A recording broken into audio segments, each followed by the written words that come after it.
Hi everybody, welcome to a new episode of the Dissenter, and today I have a huge guest for you. It's Dr. David Buss, a professor of psychology at the University of Texas at Austin.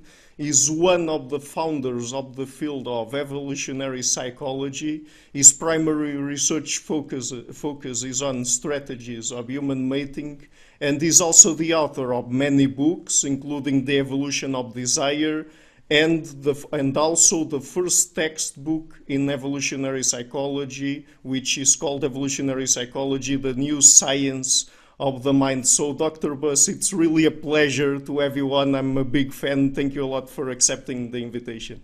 Thank you. It's my pleasure. It's good chatting with you. Okay, thank you. Okay, so I usually don't ask personal questions, but since it is you, I would like to ask you, what first got you drawn into evolutionary theory and then into applying evolutionary theory to human behavior? Well, that's a complicated question, but I'll give the very quick answer is that I was trained as a personality psychologist. So that's where I got my PhD is in personality psychology. And historically, personality psychology is supposed to be concerned with human nature. You know, what is the nature, the fundamental nature of human nature? And as I went through all the theories and learned about all the theories of human nature, Freud, Adler, Ronk, all the sort of standard theories, all of them seemed maybe to have elements of truth to it that resonated with me, but they all seemed somewhat arbitrary. That is, they lacked a fundamental foundation for why should we believe this theory as opposed to some other theory.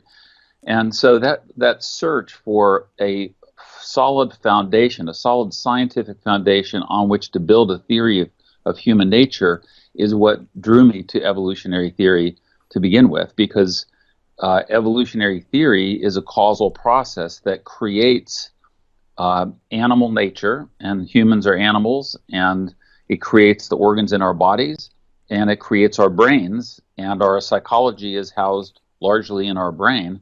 And so I was drawn to that.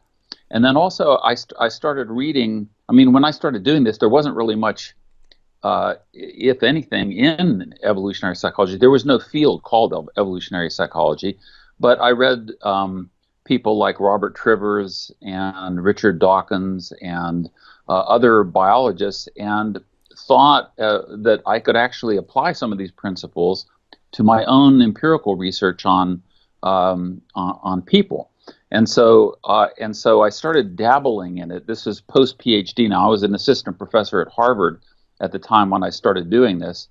And so I sort of put my toe in the water and just started testing a few straightforward predictions based on mate preferences.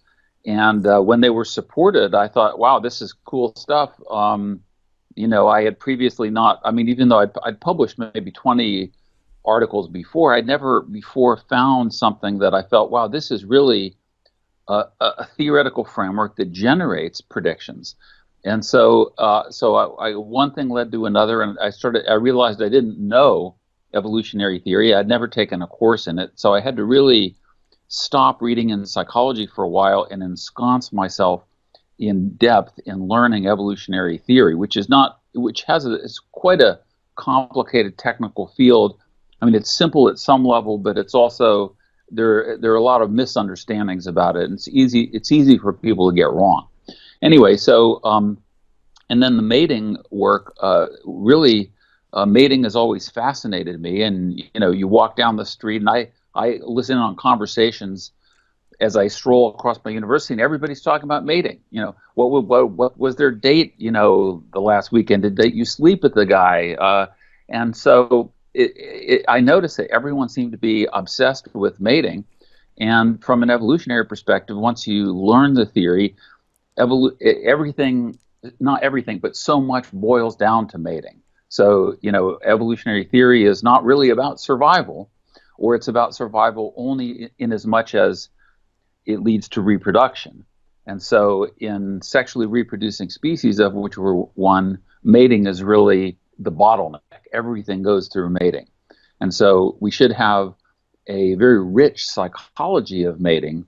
And if we don't, then the evolutionary framework wouldn't be very useful to us.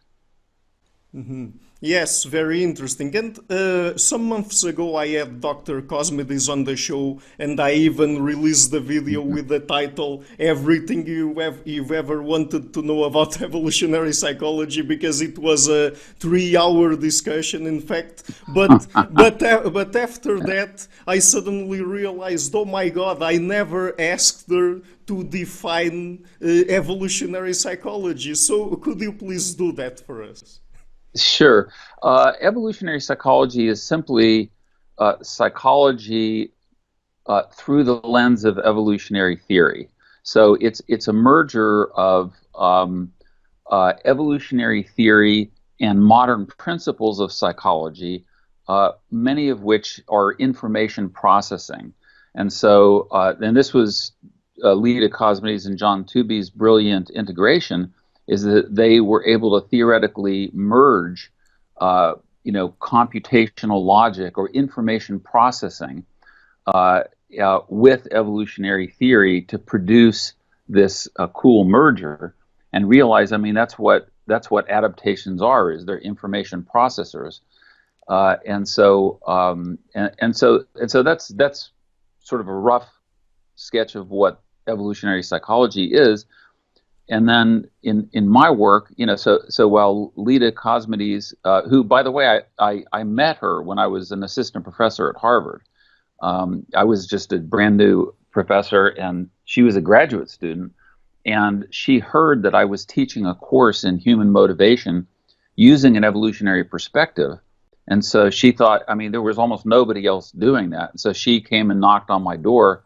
And so I met her, and then she introduced me to John Tooby, her husband, and then eventually Martin Daly and Margot Wilson did a sabbatical year at Harvard, and so I met them.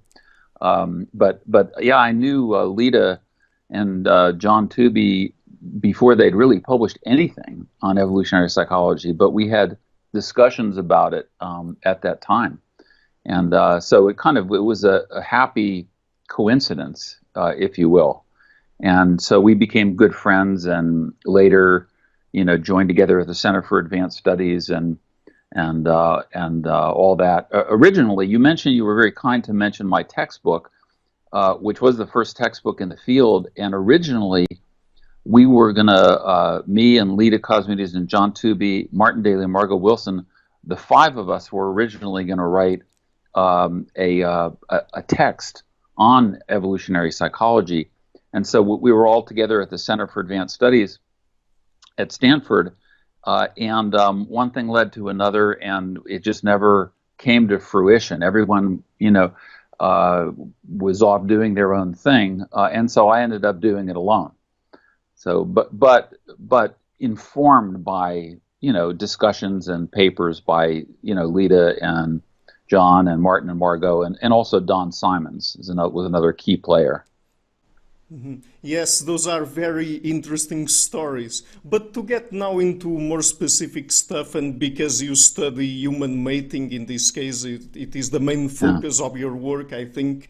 Could you tell people what are the main basic concepts that come from evolutionary theory and specifically from evolutionary psychology that they would have to know in order to properly understand what are the bases of human mating? So, for example, would you say that we could start with, for example, parental investment theory coupled with paternity uncertainty for men in this case? Well, I would go a step earlier than that. So I would say that you have to understand Darwin's theory of sexual selection. So that's really critical, and that's, so we're talking 1871, and sexual selection theory basically deals with the evolution of characteristics because of the mating advantage rather than the survival advantage that it gives organisms, and it occurs through 2 causal processes. One is intrasexual or same-sex competition, And so we've all seen those nature shows of two stags locking horns in combat, you know, battling it out, and then the winner gets sex with the female, and the loser ambles off with a broken antler and you know, and without any access to females. And so the logic is whatever qualities lead to success in these same-sex battles, those qualities get passed on in greater numbers. So you have evolution, which is change over time, an increase in frequency of qualities linked with success and competition. So they could be strength, they could be athleticism, they could be size, but they also could be other sorts of things. So like in our species, we compete for positions in status hierarchies, and so we don't necessarily engage in physical combat, but the same logic applies. So and that's one. So that's same-sex competition, and then the other one that Darwin discovered was preferential mate choice. And so the logic there is, if members of one sex have some consensus or some agreement about the qualities they desire in members of the opposite sex, then those who have those desired qualities, they have a mating advantage. They get chosen, and those lacking the desired qualities get excluded from mating. And so again, you see change over time as a result of preferential mate choice. And in our species, so a lot of my research program has been spent unpacking the logic of how humans, I focus only on humans, but of course I'm very familiar with the mating strategies of all other species, or a lot of other species, is how do humans compete for mates? What are our strategies of mate competition? And also, what are our mate preferences? And then I break it down further into short-term mating and long-term mating, because that seems to be a very important dimension. But anyway, so this is all Darwin, 1871, and then your point is a good one, which is 101 years later, in 1972, Robert Trivers comes along and asks the question, what determines which sex does the competing and which sex does the choosing? And his answer to that was parental investment. So, so in our species, women have that 9-month pregnancy with internal fertilization, and then which is very metabolically costly, and in order to produce that one child, and men just have to engage in, at a minimum, one act of sex. Now, typically, men do more than the minimum. Fortunately, fortunately for women, I think. But this minimum investment, what that means is that the benefits of being very choosy are much higher for the high investing sex, and also the costs, the downsides of making a bad mate choice are more costly, in this case for women. And so, but what's cool about Trivers' theory is it's a theory not about males and females per se, it's a theory about relative investment. And this is where it becomes really interesting applying that theory to our species, because what we have, even though there's this large sex difference in minimum investment, in long-term mating, both men and women typically invest very heavily. And so according to Trivers' theory, what you predict is if both sexes are investing heavily, although in somewhat different ways, both sexes should be very choosy, and both sexes should be competing with each other for access to the high-quality members of the opposite sex. And so, and that's basically what we find is in long-term mating, men are very choosy, just as women are very choosy, and they compete a lot with each other for desirable mates. But in short-term mating, where the investment by the man is very low, what we find is that women continue to be choosy because of the cost if she were to get pregnant. Not that they're thinking about this consciously. And for men basically drop their standards, and they to embarrassing levels, and they're basically willing to mate with many females if the risks are low and the commitment and investment are low. And so these are very important theories. I would mention one other one that I'm focusing on now in my research, which is sexual conflict theory. which is partly related to this issue of parental investment, but deals with the fact that there's really been a dramatic change in how evolutionists think about cooperation and conflict in mating, where it used to be believed that males and females were basically cooperative breeders. That is, they have a joint interest in producing offspring. They have a mutual shared stake in those offspring. And so they thought, well, mating is a very cooperative enterprise. But it turns out that it's not. That there is cooperation, but there's also conflict. And there's conflict over the frequency of sex, the timing of sex, the conflict over extra pair sex partners, so infidelity, cheating. There's conflict over parental investment, so it's advantageous. And this is I shouldn't. This is maybe too depressing for some of your listeners, but it can be advantageous to manipulate or influence your partner to invest more in offspring, in your joint offspring, because that frees up your effort to solve other adaptive problems, like additional mating opportunities or devoting time to increasing your status so that you will be more attractive to other potential mates. So there's a lot of conflict between the sexes. It's the focus of my new book, right? By the way, I'm writing a new book on sexual conflict and sexual exploitation. And so it's a very rich vein, and of course is in the news all the time now, because you have the Me Too movement. I don't know if that's hit Portugal yet. Has that hit Portugal? Very little, I think. Very little? Yeah. Yeah. Fortunately, I think. Yeah. So far, my prediction is it will. Sometimes these trends start out in one country and then erupt in other countries. So, but at any rate, so those are some basic things. But as you said, so most of my research, I've been studying human mating strategies for a long time, and I've tried to get away from them because I never set out to say, okay, I'm going to just study mating strategies in my life. I started out as a more general psychologist, interested in all aspects of human nature. But what I found is that even when I venture into other areas, so I studied murder, homicide for a while, and I thought I'll get away from mating, study murder. Well, it turns out most murder is related to mating in one way or another, either directly through, sexual rivalries or mate homicide, or rivalry over resources or status, which of course is critical for attracting mates. And so, and then now I'm also studying status hierarchies intensely, and those turn out to be very closely related to mating. So it's you can run, but you can't hide from mating. Everything seems to be related to mating in one way or another. Crime, politics, even friendships. Mm-hmm. Yes, you refer now to friendships, and I already have people like, for example, Dr.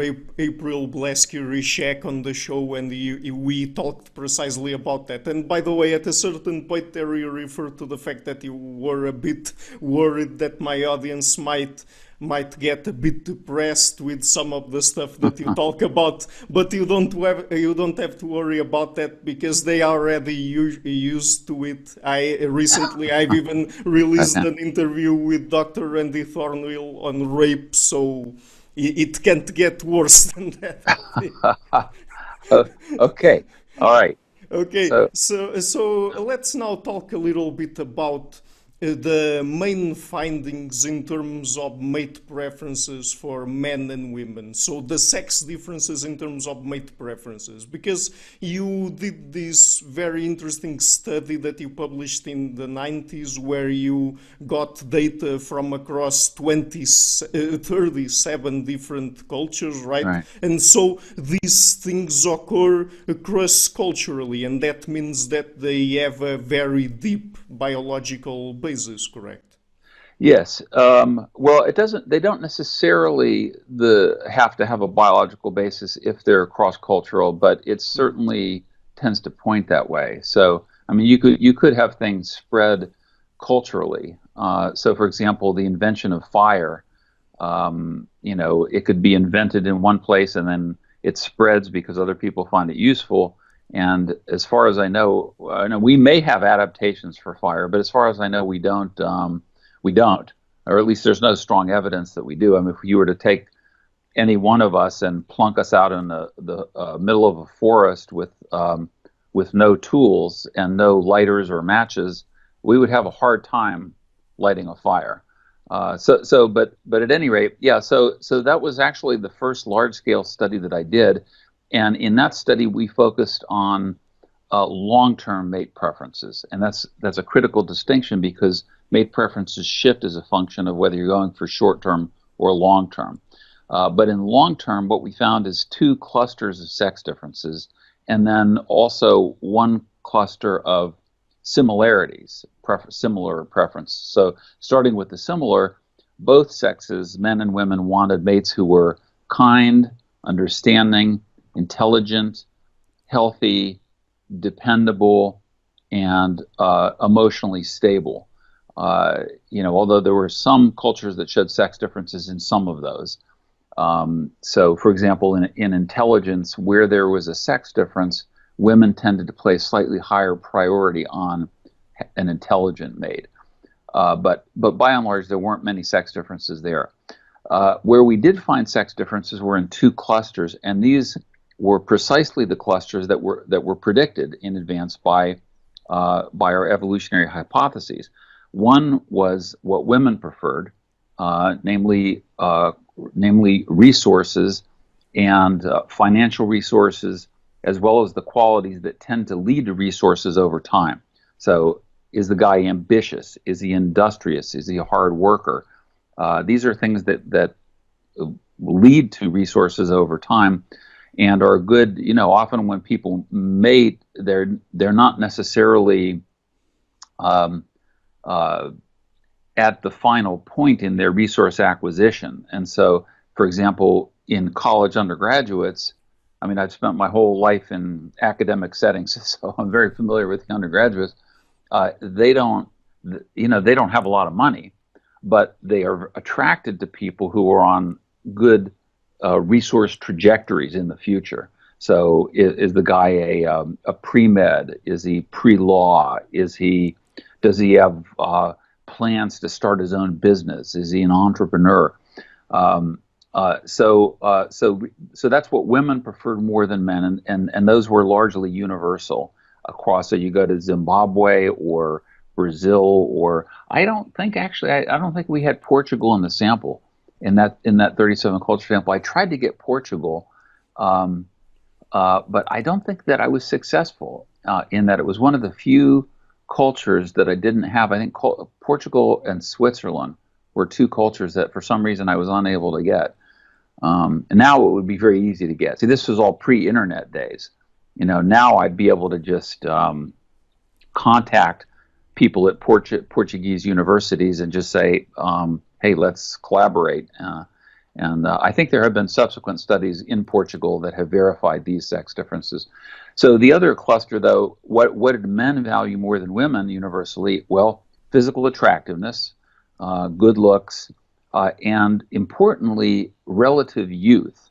So men universally wanted women who were younger than they were, and this varied as a function of both the age of the participant and the mating system. So in polygynous mating systems, like I think we had Zimbabwe and a couple, and the Zulu tribe in South Africa, which are both polygynous. So men are legally permitted to take on multiple wives, but they're typically older before they're in a resource position to attract wives. And so in polygynous mating, men tend to get married later. And we know as men get older, they prefer women who are increasingly younger than they are. Doug Kenrick has documented that, and I've documented that as well. So youth and beauty, which are cues to fertility, and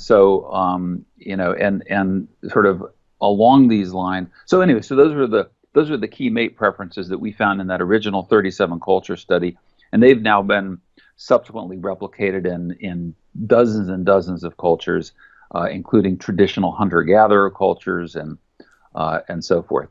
And so that made a pretty big splash, and it was also gave me the confidence that I was onto something important. If I had found the results, by the way, surprised me.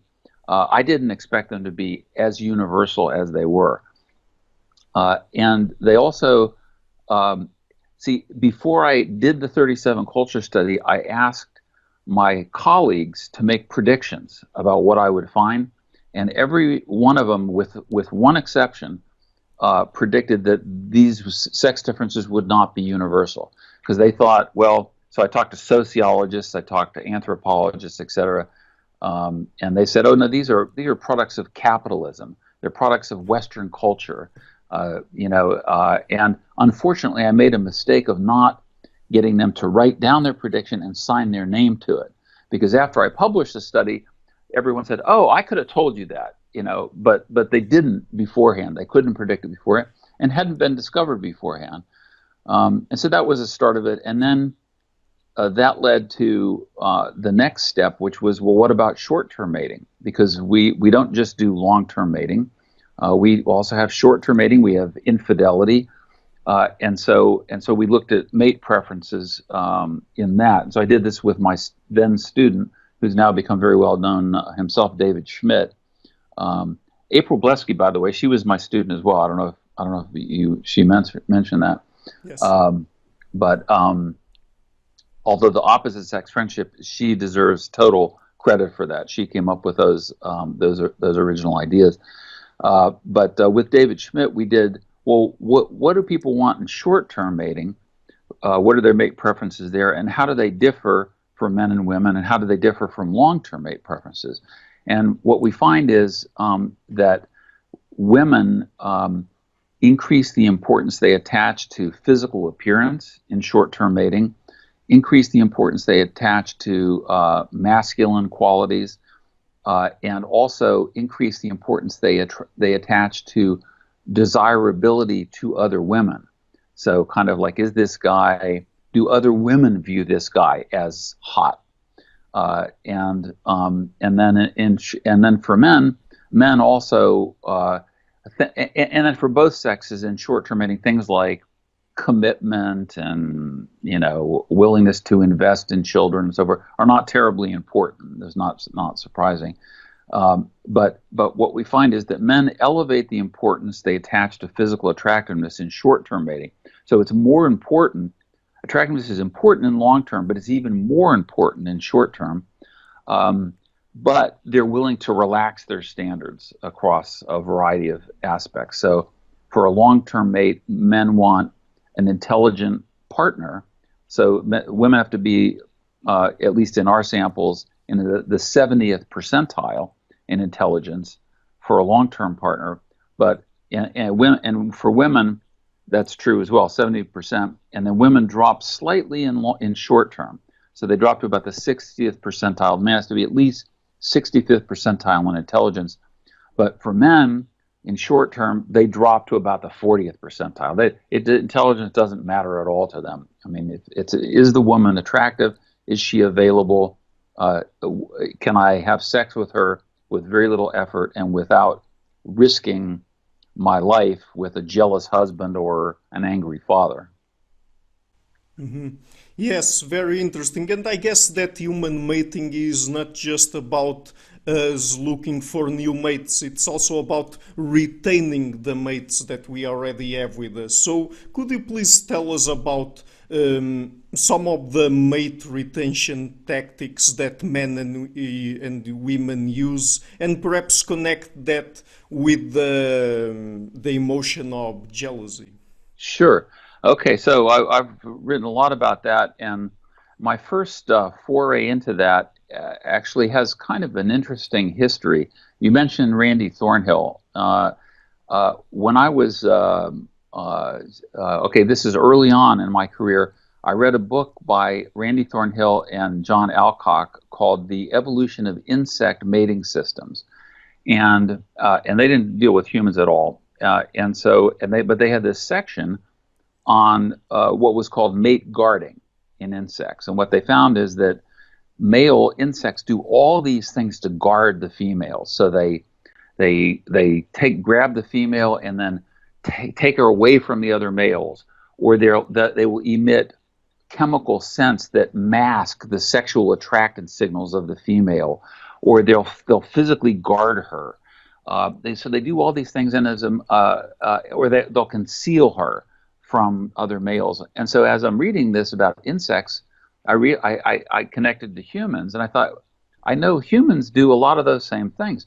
And so that led me to launch the first set of studies that anyone had ever done on what humans do to retain their mates. And so even though in the insect literature they called it mate guarding, I expanded it a little to call it mate retention, because in long-term mating it's not just about guarding, it's also about retaining, and that could be by providing resources, and other things. So in the studies of mate retention, what we found is 19 different tactics that I published a paper called "From Vigilance to Violence," and so men and women in long-term mating do mate retention, but we find some sex differences there that parallel the sex differences that we find in the mate preference literature, as you would predict.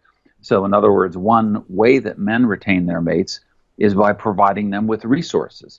So gifts, taking them out to dinner, buying them anniversary presents, and gift giving, and resource provisioning is a very important mate retention tactic, and men do that more than women.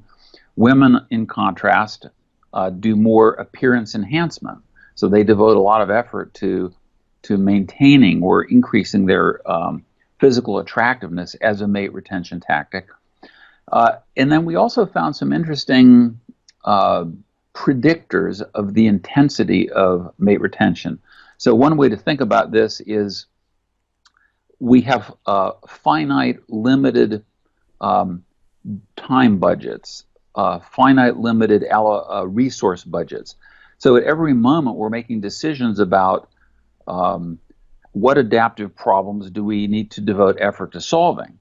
And so you don't want to over invest, so to speak.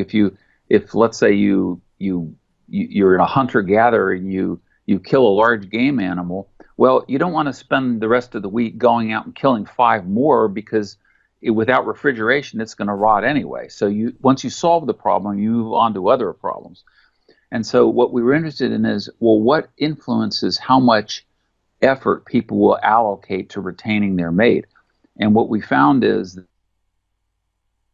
that predictors, men married to physically attractive and younger women devote more time and effort to retaining them, and women married to men who have higher incomes, higher salaries, and who are also high in status striving, those women devote more effort to retaining their mates.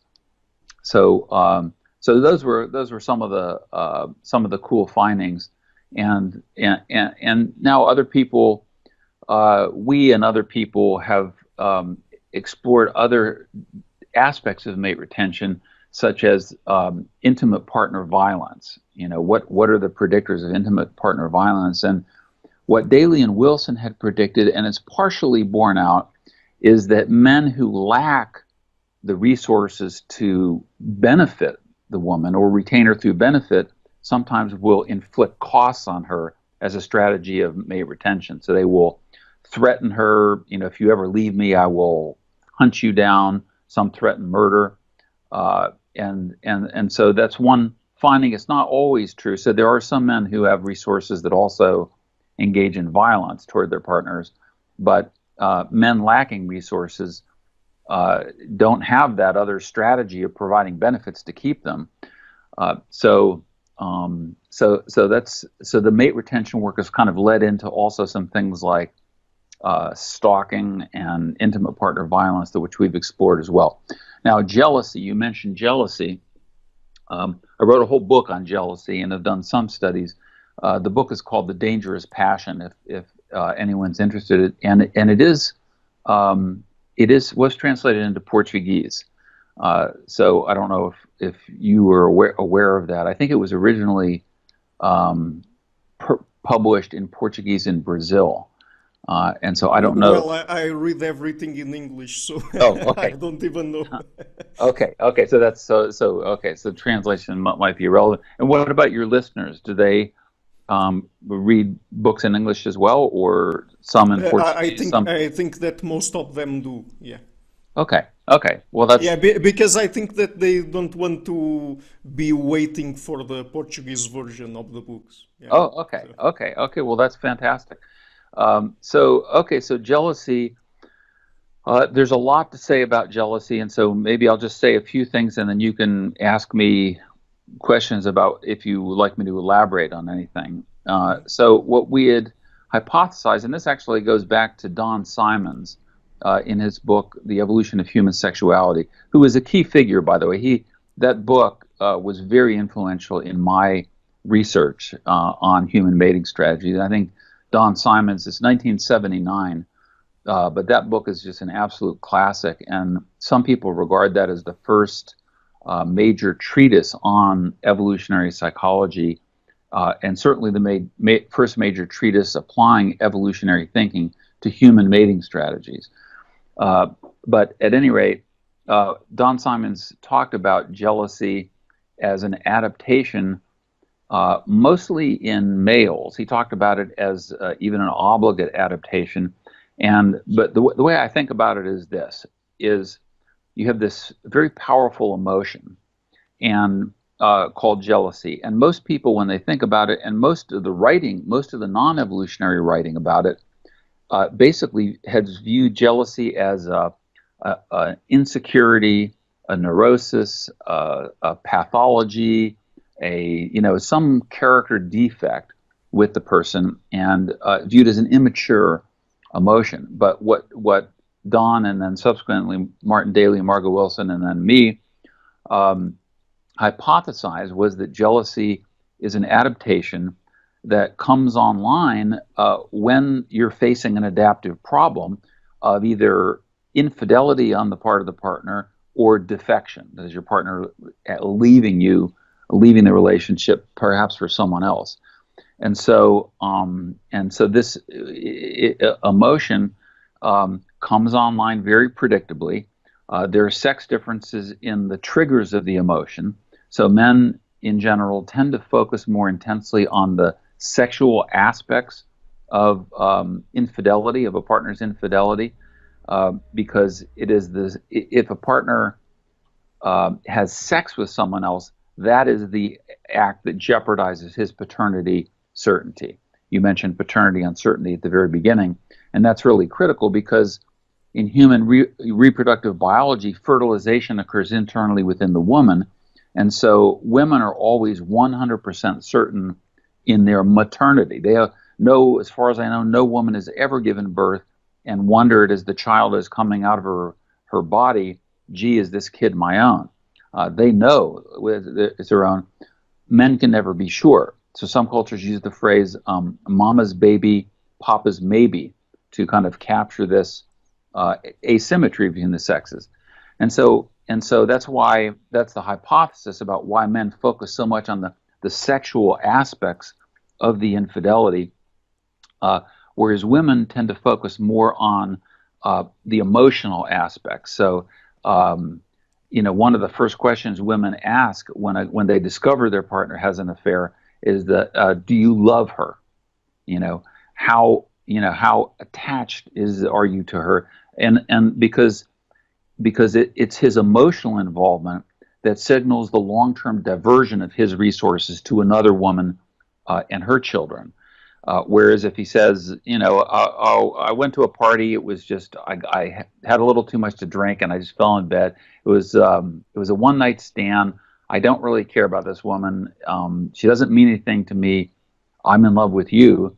Women find it easier to forgive the infidelity if that's the case. Men still have a rough time forgiving that one-night stand for very good evolutionary reasons. And so so it's an emotion that evolved in both sexes to alert the person to threats to the relationship. either sexual threats or threats to the long-term loss of the relationship. And it comes on very predictably under certain circumstances. So cues to infidelity, and as well as things like mate value discrepancies.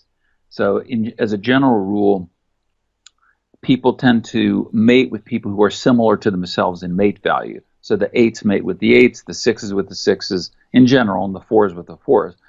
But sometimes there's a discrepancy. Sometimes, maybe a man who's a 6 might get very lucky and attract a woman who's an 8. Or they start out both 8s, and then the man loses his job. And so now he's a 6 and she's an 8. And so what we've found is that these mate value discrepancies predict jealousy. Typically, the lower mate value partner tends to get more jealous because statistically, when there's a mate value discrepancy, there is a higher probability of infidelity and a higher probability that the higher mate value person will leave the relationship for somebody else. Mm-hmm. So anyway, those are a few things that I could say about jealousy, and there's a lot more to say. I mean, but I'll let you. You're the architect. You're the MC, so I'll let you direct the conversation as you want.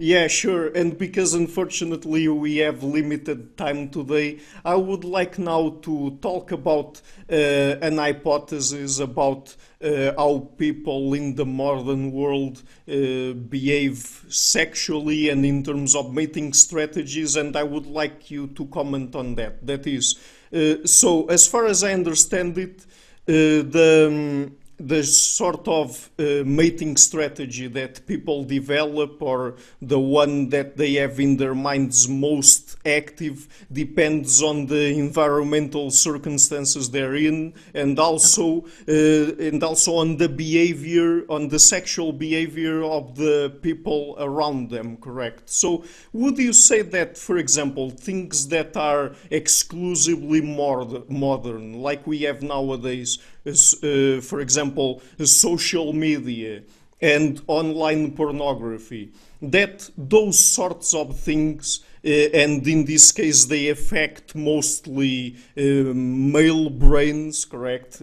Pornography, pornography particularly. Would you say that perhaps these things, because they might give an erroneous message to particularly young men that there are much more sexually available women out there, and that they want to perform sexual acts that are much more diverse because men also like that, things like that might be tweaking our brains into activating more short-term mating strategies?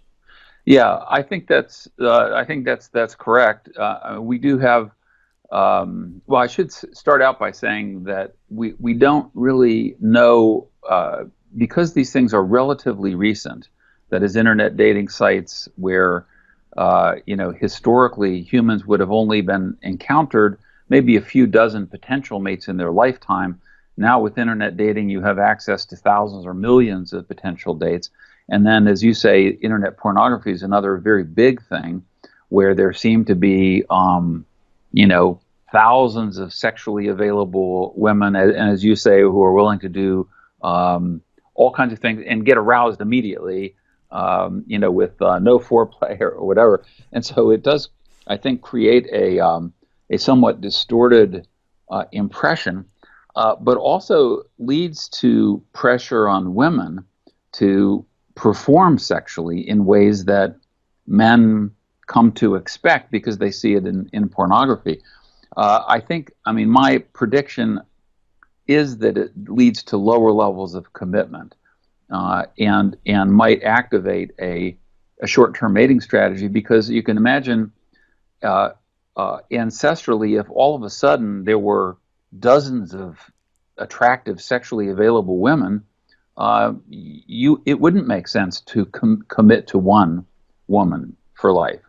And so it's in a way, it's artificial input into our evolved sexual psychology that activates it in these evolutionarily novel ways, but they do affect behavior, as it does even things like being bombarded through media images, through computers, through movies and magazines, thousands of images of these physically attractive people, and there's some evidence that might cause men to be less attracted to their regular partner or less committed to their regular partner. But I think, I mean, in a way, we live in a fascinating new world, where in some countries almost all mating occurs on the internet, or at least the initial encounters occur. So for example, I'm doing some work in China, and in China it's almost exclusively internet dating, and so it's just been, even in the last 5 years, there's been a dramatic rise in internet dating. And 20 years ago, there was a stigma attached to it, where the only people who did things like internet dating, or before there was the internet, they had like newspaper advertisements of the personals columns, where people would say, "Hi, I'm a 25-year-old male looking for an attractive, intelligent, personable woman." Back then, there was a stigma attached to those things. It was basically only people who had trouble finding mates did that. But now it's so common, everybody does it, and there's no stigma attached to it anymore. So anyway, it is a fascinating new world we live in, and who knows where it's going to go. Another one that's coming down the pike is sex robots. So as sex robots get virtual reality sex, so if those get to the point where you can have these fantastic sexual experiences without having to go through all the trouble of anything else, what's going to happen? I mean, so it opens up a fascinating set of questions. Like, what about men who have tremendous difficulty attracting women? Would sex robots be a good thing? Would they maybe reduce rape rates, for example?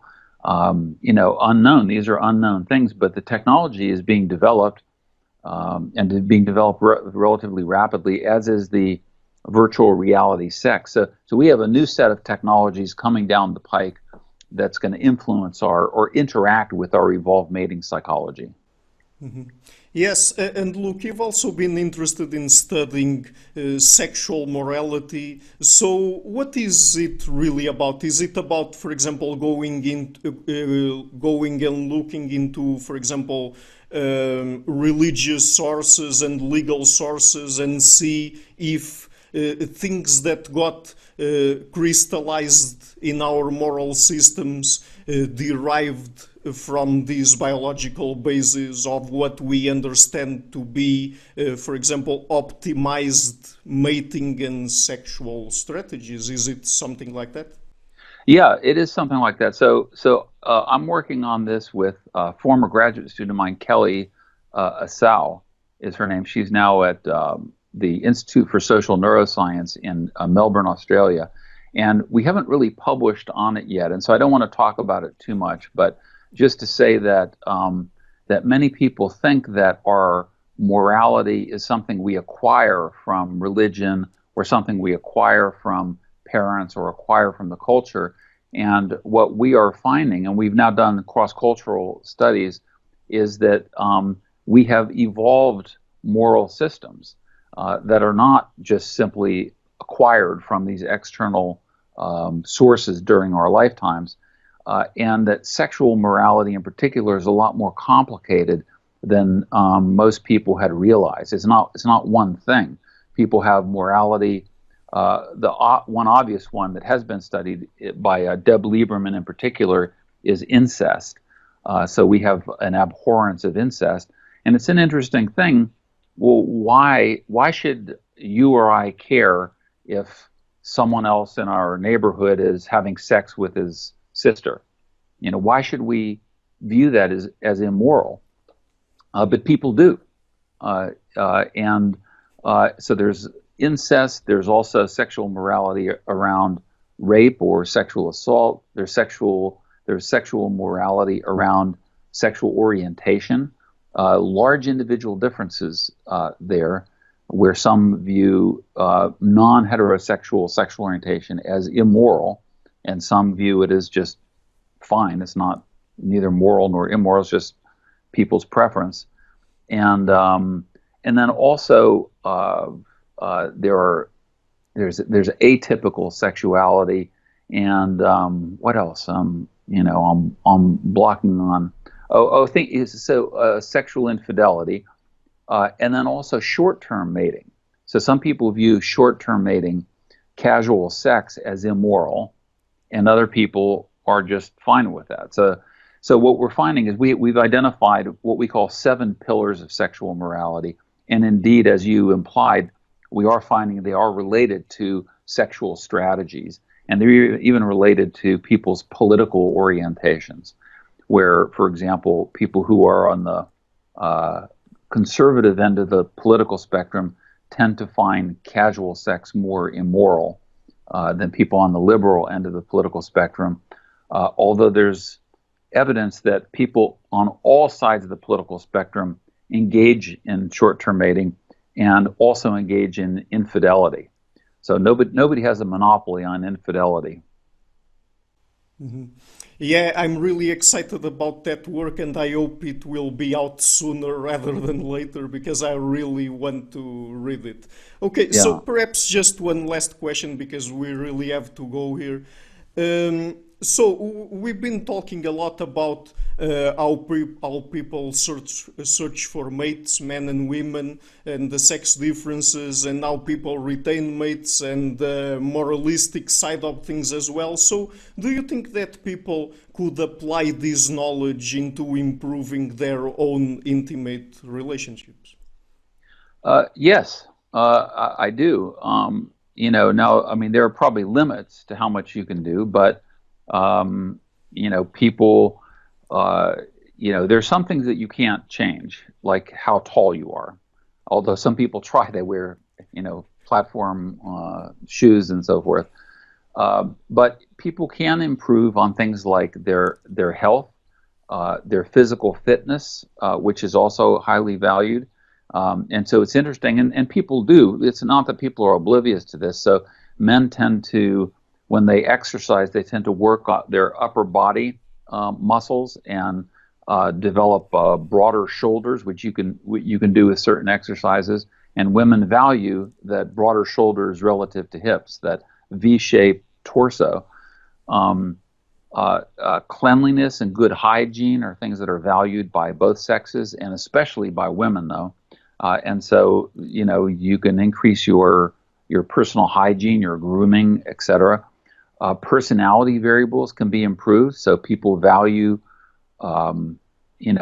people who are industrious, who are hard workers, who are dependable, who are emotionally stable, who are ambitious, and so these are things that you can develop or improve on anyway, at least within certain limits. So the short answer is yes. I think also knowledge of what the person you're trying to attract, what do they desire? That's why I called my book The Evolution of Desire. What do people desire is really like the cornerstone of everything, because that predicts what tactics are going to be effective in attracting the people, and what tactics are going to be effective in retaining those individuals. So I think, yeah, there's a lot of practical applications from this knowledge. Mm-hmm. Okay, so Dr. Buss, I won't take any more of your time today, but could you just please tell people where they can find your work online? And by the way, if you already could tell us something about when your new book will be coming out. Yeah, so the easiest way to find out about my work is just through my website. So it's just my name, davidbuss.com. So if you do a Google search or an internet search for my name, then that will take you to my lab webpage. And then on my lab webpage, I have all the links to all my books. So I think I have 8 or 9 of them at this point. And then also links to all of my scientific articles, which can be downloaded for free. So that's really the best source. In terms of the when my next book is coming out, well, the next book is actually going to be a new edition of my Evolutionary Psychology textbook. So the 6th edition is now in production, and that will be out in about 5 months or so. So that'll be the next book. The book I'm writing on conflict between the sexes probably will be more like a year and a half. And then I have another one planned after that. Mm-hmm. So okay, very well. I will be leaving links to that in the description box of this video. So, Dr. Buss, it was really a great pleasure and honor to have you on the show. As I said at the beginning, I've been a great fan of yours. And I guess that we definitely will have to have another conversation in the future, because, in fact, I had another 200 million questions that were left unanswered. Yeah. Okay, great. Well, it's been wonderful talking with you. You are a terrific interviewer, and I hope your viewers enjoy this conversation. Oh, they will, most certainly. So, okay, thank you again. Okay, thank you. Hi guys, thank you so much for watching this video until the end. I would also like to ask you to please pay a visit to my Patreon page and see if you can make a pledge there. I would really be thankful for that. And finally, I would also like to give a huge thank you to my patrons KARIN, LIETZCKE, and BLANCHETTE, Per HELGE, LARSEN, GUERREIRO, CHANTEL, GELINAS, and Jim Frank. Thank you a lot for all.